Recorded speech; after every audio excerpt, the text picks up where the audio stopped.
muri Barobirizi News Center we barakwana ujino miso not followinga amukutugwe tugwa YouTube, Facebook, Instagram akandi cyo kwana ukora cyabashire Ceyamani munoga izuka ngo ne kwana subscribinga o liking tukwereza amakuru meji munoga urakoreza banakuretera amakuru akandi izuka ngo D.K.F Foundation unakoreza abantu bajino miso no kubana baloncinga umbutongole kandi babina bembezi binji asonga zari zimwe baciye pasone bentebe za kasatu abwegombora zabo yarumukiye ya pastor n'entebe ya kasatu abo Kicwamba sub county aramu Katunguru sub county Amagambo sub county Rubirutano kaso sub county Liero sub county and Rutoto sub county bona basima abo murumo gwa D.K.F okujeno miso no kubane ekora ombiyanga byabo kandi ba supportinga isongoreki okugira ngo nibakwana bajeno miso no kubana ba supportinga NGO Nyingas Foundation age omuliye byona ebe kujeno miso no kubane ekora Innocent byamukama kandi wogu yasaba abantu onko kubine kwana bagira miso kwana bakwatanisa hamwe no kurebeka ngo bageno miso no bayikiriza ebitegateko byabo bonka ba D.K Foundation empowerment and humanitarian response. Most of the time the response is the government. As a civil society organization, we need to help the government where it cannot reach swiftly. So Mr. Chairman, we have already started. How much is, for example, how any calamity, nitujerati, nituva, niturakukaburangu, twayukanjira abantu abo, hajiro munga in chronic disease or any other deformity or any other problem that needs attention, we are here also to give a hand. Then, promotion of community-based health care. We cannot always depend on how providing services, health services, going to hospitals. We need to have primary health care. We need to promote sanitation and hygiene in the communities. We need to promote disease control, malaria control. We need to promote HIV sensitization campaigns. Chairperson wegombora ya magambo we yasaba D.K.F okurabika ngo bajeno miso no kutekaho emisomo omenyeto obundi kikayamba ahamenyeto ngo as a D.K Foundation tugireho annual use talks annual use talks no yakuba because sports tujamu zibazirisi sports at times they are seasonal but we can have annual use talks at the sub-county level.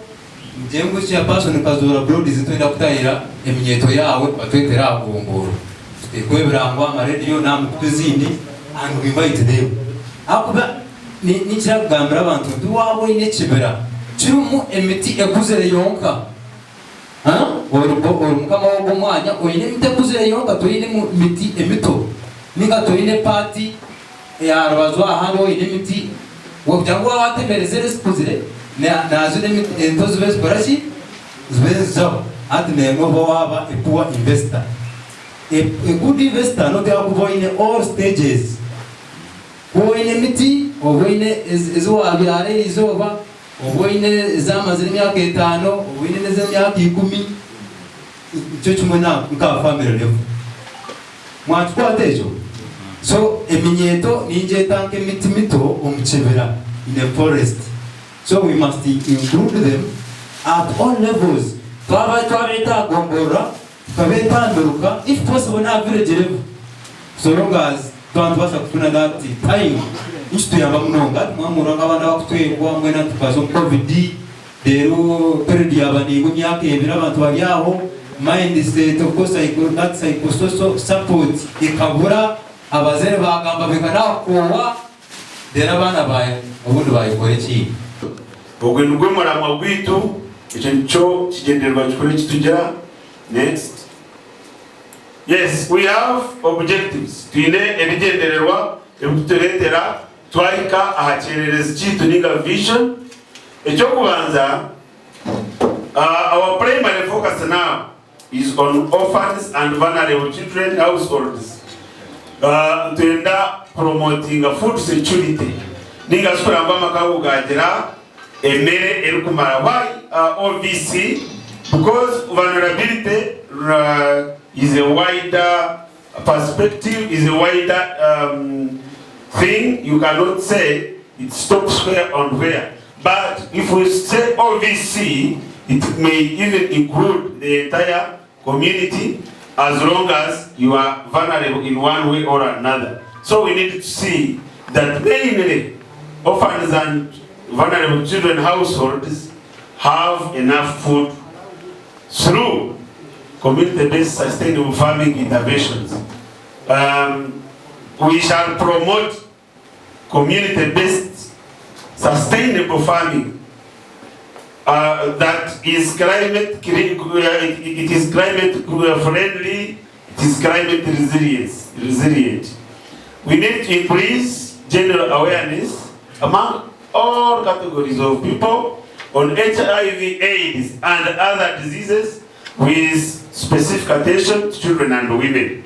You know, we have been handling health issues, as we shall see in subsequent presentations. So, but our primary focus now will be on HIV/AIDS. But when another pandemic like COVID comes, we cannot sit back and just look on. We have already done it, and we shall still do it.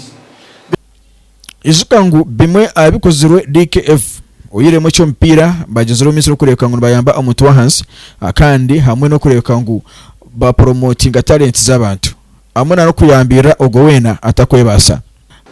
Bueno ito kutandika ekibineki ninga bakama bito kutandika ekibineki bakastandika bine vision yo kugira ngo community yitu ya Rubirizi ninga ya Bunyaruguru efuneho change, because over the years tureba ibintu nibizane biturabaho nibitambura nibigenda nibizogo okatwagira why can't we put a difference.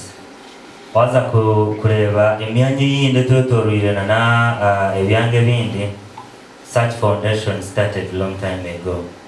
So it is us now, me and you, to come and join hands here to make sure that we provide a difference to our people and to contribute to the development of our area. So Kutukuzom Sports actually it's in project in Pango. We bakama vitu ba founders. One of our major project and one of the projects that we are putting a lot of emphasis in is sports.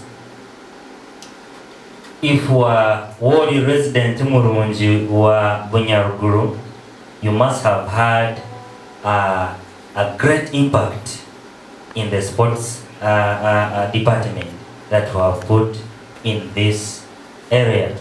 We recruited 5 qualified coaches. 5 qualified coaches. Sports officer na might comments. Who in a coach? Okumushasu, okumaintain, go college. Omurimo gwa coaches aba no kugenda bakuzo mbyaro omyanya buri mwanya gono gwa Bunyaruguru where there is a playground harwechai chompira. These coaches will come with their own coaching equipment. All the coaching equipment, you name it, cones, the nets, the balls, the beeps, everything.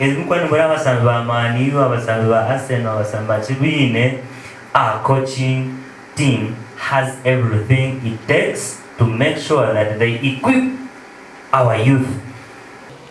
We have only soccer. Next time, since you talked of annual event in sport, let's also include other major games. We don't have netball in Rubirizi. We don't have volleyball, and players are there, but we need some people to come on board, and we use it. And then psychosocial support. Psychosocial support, the agris will also help us to work with us, and we give psychosocial support both to players, students, and even parents, fans. Then lastly, Ghana programs manager and your team. In Rubirizi, you have a challenge of recreational centers. Recreational centers, I mean, places where we can be so that our youth, even us, the older people, we converge there, we have our health benefits, health exercises and whatever. You just start with the playgrounds. We don't have the gazetted field of play, or may call it a stadium, or a stadium. So in the future, think about it, and it can bring one, economically it will help Rubirizi as a community, psychologically, socially, politically, because I normally see even if we are hosting the president, if we have a very gazetted field of play, I may call it the stadium, and you can do it, the D.K.F Foundation Stadium. And it will be the first of its kind in Western Uganda, and that is it. And what do we need? Bamwe ombajenyi nabo basiima D.K Foundation kandi bo bayinjira kusemerwa munonga okureka ngo D.K.F erine genomics no kusupportinga omuntu wahansi hamwe no kurebeka ngo erine letaho enkorakorana omu Bunyaruguru constituency hamwe na district yona. Executive Director wa D.K Foundation na timu yawe Istona abesubwe kwija kuba akuronchinga istongore iki kamaze mbakiri amazina ni Innocent tugahe bwa Ceyamani C3 Ahabobuyambi yagiye nyowe cyanje no kusima mwena warigabija na mnonga abakuru istongore iki nimbasima tina bugarukiro tunatire nduru abantu banje ko mwagambo se kuya mwahira mabati no mucyara omwahire sento watiro masasi akahonaho teno no mucyaro ndijo otwahire kuri busingo tukamuha obuhunga ndetse zo kumiyamba nangwa namaze wafira mabwene kandi kamana kanso tugarukeyo konka kama yamweta mani basemera kimwe nishaba kugira ngo enkwatanisejo ekumeho tutoteka tejere kuba nimwe bamutwahwerahwerana abantu bitu batunga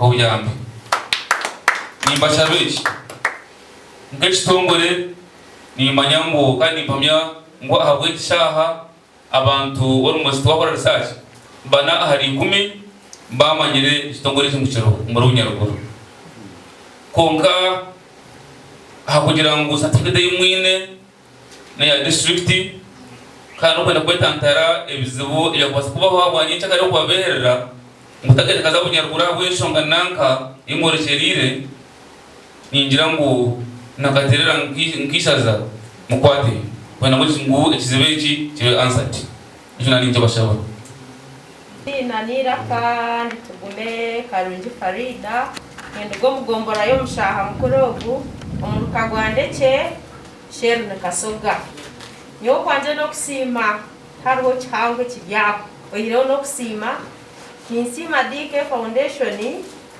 yo hinajimanyire ekozireho bingi nemwe batagambaha ko kuyamba abacara ombibina byatwezice ningashiye byo kwebikira hariho nke kibina kimwe cyatwezice kuruganya ngorogoro yo kubanza ninyomwe ayatwire yo buyambi eco ninkimusimira na ndeke neco ninkimusimira na rumuri sheru yakakumbo naco ninkimusimira hamwe na kasoga nkaseru naco ninkimusimira na nebindi na namazika nebindi akubana abari nito mukushemererwa na no mukurra mbwe nimusima ntine bugarukiro abakuba bariya abakumwisiye bugambo nyo kwanje no kusima ubundi kutwakurgayo twena tukemerera Rubirizi yitwe kabaki ekayenjenjeta uzumazima ukonuko kusima kwanje nareba project enambe mpango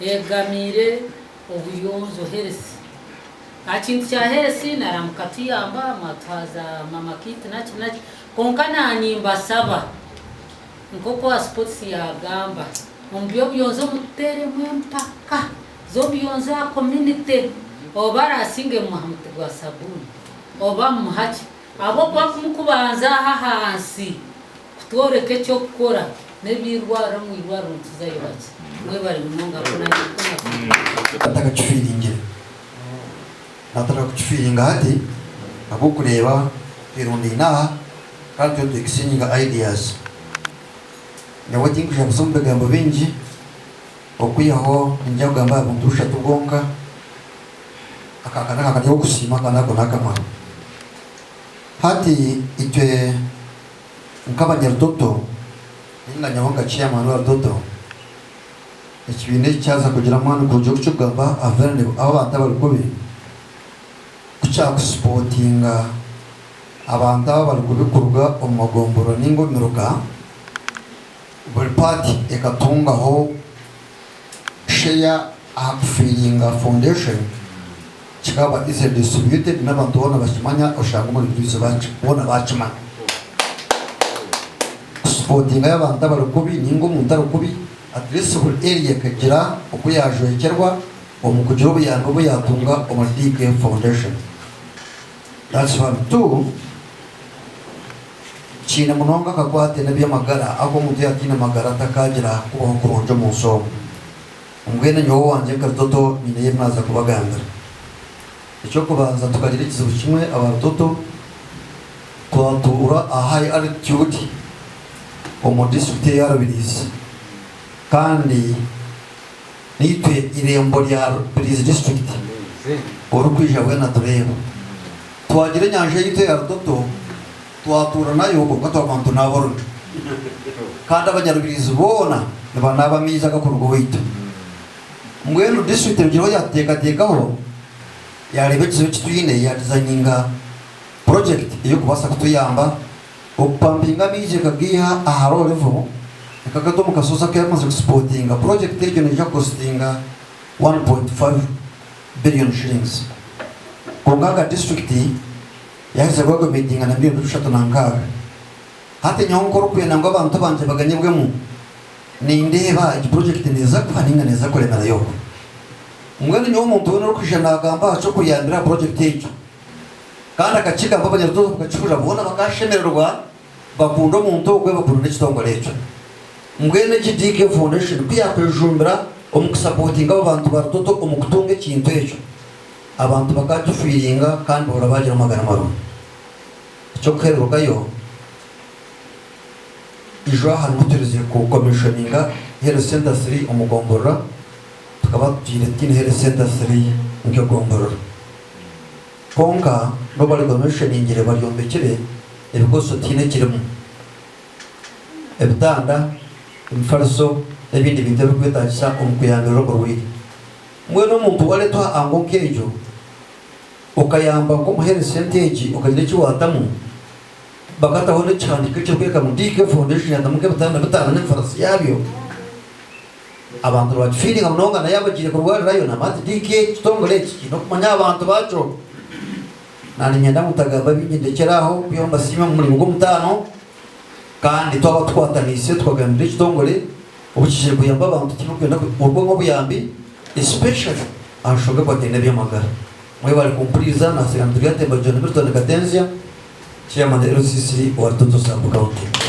Chairperson w'entebe ya katano agwa Songore Sylvester agwa yagira nti ekintu ekibarino bakora ne Ceyamani omuri district ya Rubirizi okwatera omuntu wa hansi hamwe no kurebeka ngu hakiri bayongeramo omiso no kwegisa abantu ansonga zazibona zimwe batoreze nagenda nabyo tu natunga knowledge bona mujyango ibintu binabwo yasimiza kintu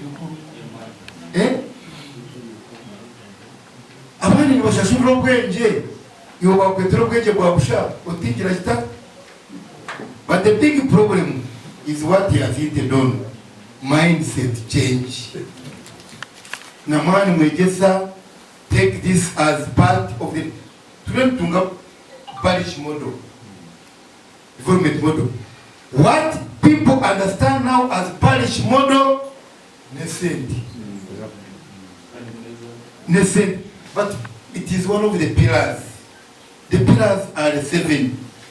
Eyokubanza ni agro processing, marketing and value addition. Ndichi Ramadhan Abarubirizi New Center utakarugaho kare bitu nibinji munonga. Ceyamani RCC Chitwamba, get the marker, we can use another color, you can use red. So the Hananda blue.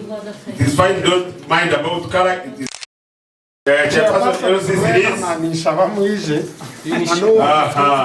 representing Akatesba, please. Yes. Chairperson here also. Toto, yes. Emanzi. Good. Chairperson here. also signs on our foundation launch. Anywhere, not necessarily. Good. Katunguru. Okay. Owamagambo.